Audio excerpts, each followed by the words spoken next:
Isn't really an easy way. I think it's going to just have to literally be a case of getting stuck in there with a pair of scissors. Now, as I said, we're through the looking glass now. There's no going back. As I said, this is not something I would recommend to people if they want to almost sort of invest in these as a kind of collector's item, I suppose.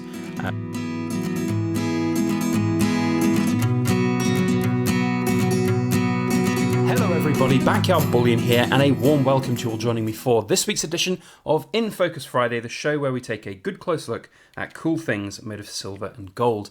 Now this week we are being sponsored by Europa Bullion, who have very generously sent me this Valcambi Swiss 100 gram CombiCoin. And they've also sent me a bunch of other things as well. So stick around to the end of the episode to cast your eye and indeed a vote on what you'd like to see featured next week. But today we are going to have a look at this Valcambi Swiss CombiCoin. Now this is something that I've liked the look of for a good long time. This idea of having 1 gram little pieces of silver that you can actually snap off. And in fact, that's what we're going to do here today. We're going to commit a little bit of silver sacrilege, I suppose, by dismantling this Valcambi Swiss coin bar just to see quite how easy it might be.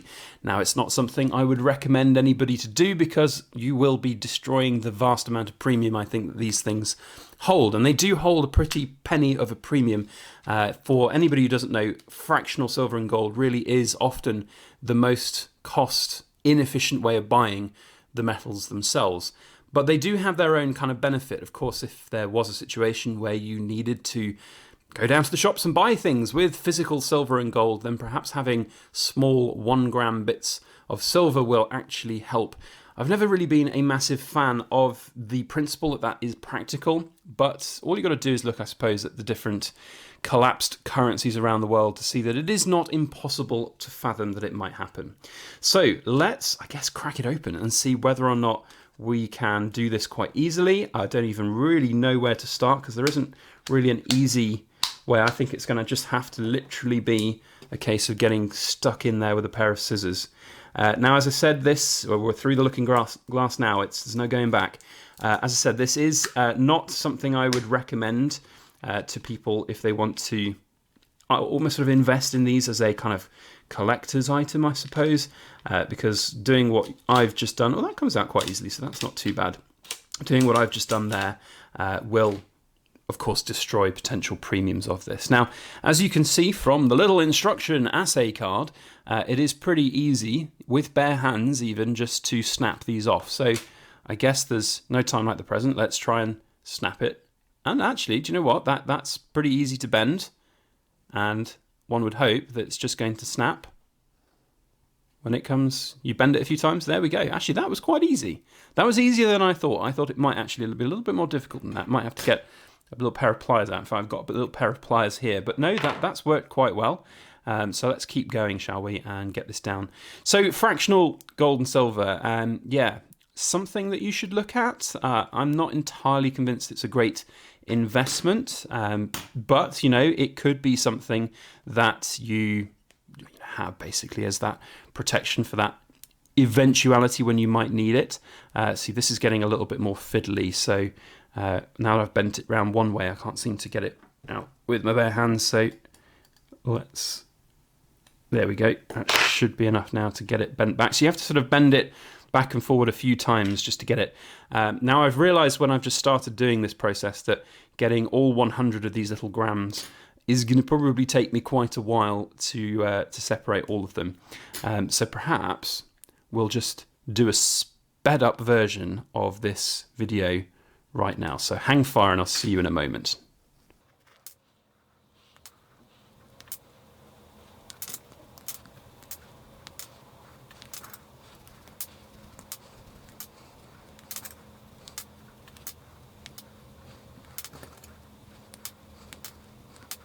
A few moments later. Okay, so it took me probably about 5 or 6 minutes to finish that off and get everything disconnected. It's pretty easy, actually, a lot easier than I was expecting, all things told. And we have now 100 individual 1 gram coin bars. Now, technically speaking, this is still a coin. It's got the Queen's head there, and you can see it's a 10-cent denominated Cook Islands technically a coin. After all, it was called the Val Cambi Swiss CombiCoin. So we can see here each, and that's upside down, very difficult to tell. We can see each and every single gram of silver is there, ready to be used in the event of an apocalyptic scenario down at the shops. Now, as I said, I don't necessarily think that's a particularly practical way of using silver in that world, but theoretically it is possible. So does this product meet up to expectations? Well, it certainly answered my own curiosities about opening it up and chopping them up and actually getting 100 individual 1 gram bars. It's a lot easier than I thought, which is good. Is it better in this form than in its big 100 gram slab? So one little bit of criticism is that the edges are quite sharp.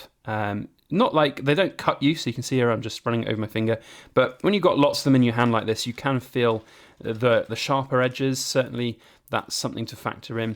Of course, the ease of storage now, this is going to be very much more difficult. It's going to have to be in some kind of little baggie, basically. So there are definitely issues in terms of the practicalities of it. But ultimately, it's not really too much of a problem. I quite like them as this. They could be used as little board game tokens or something. Who knows? Quite an expensive way of using board game tokens for sure. But every single individual gram there, it's still silver. I think that's one thing that's really important to remember. And to a certain degree, one could argue that these individually sold on their own might be even more of a premium than the 100 gram batch altogether. So that's kind of where I want to leave things, that fractional silver is often not necessarily the best investment to make. It's very much going to be at a premium, but if you are going to get it, then having bigger items like this that you can split up into smaller pieces is probably the way to go, because one of these 100 grammers here I think costs around about 120 euros, maybe about just over 100 pounds, so 30 pounds an ounce, which really isn't actually that bad whatsoever. I've made little 1 gram, what I called my backyard bullion apocalypse tokens recently, and they easily sell for £2 a gram. So, you can get the premiums on these at the other end, but if you're selling 100 of these tiny little pieces to 100 different individual people, it's going to be a bit of a logistical nightmare for sure, and not necessarily practical. So as a product, I like it. I think it's actually really good. Would I go out and buy some more of this? I don't think I would personally, because I don't think the practicalities of it outweigh the kind of premium that's on it for an investment product. But it's really cool. It's something that's very different for sure, and something that I no doubt will have a little bit of enjoyment playing with all of these 100 little bits that we've got now scattered all over the table. So let me know your thoughts on this product down in the comments section. I'd be intrigued to find out your thoughts on it, and whether you like it, whether you don't, whether you're inspired to buy it, or whether you're inspired to chop up your own coin bar. That would be really very interesting. Now, as I said at the start of the video, Europa Bullion have sponsored this segment, which is really, really good of them, and a big thank you to them for doing that. And we have got some other coins from them that we can feature. In fact, we've got another 5 on the way at the moment as well. So probably next week you'll see a rather large selection of coins to have a look at. So we have got 4 new ones here for you to have a look at. We've got the Icon Mona Lisa coin, which you can see has got a little kind of hologram in there. We've got this yin and yang style coin here, which is also really very interesting and different, mesmerizing almost. We have got one of the coolest Chronos themed coins that I've seen for a long time anyway. Very, very elegant, very pretty. And then we've got the Year of the Tiger 2022 from the Perth Mint. Very pretty coin indeed. So let me know your thoughts on which you'd like to see down in the comment section. Just tell me which coin that you like most, and the most votes will win, and we'll get to feature that next week. Otherwise, a big reminder and thank you to Europa Bullion for their sponsorship of today's In Focus Friday. And if you haven't checked them out, there's a link to their website down below. It's not an affiliate bonus code link or anything like that. Just if you're interested, go and check them out. And if you're a UK customer, check out Great British Bullion over on the Silver Forum. All of those links are down in the description below. Otherwise, that's it from me. We'll see you on the next one. And as always, please make sure that you like, share, comment, and subscribe for more.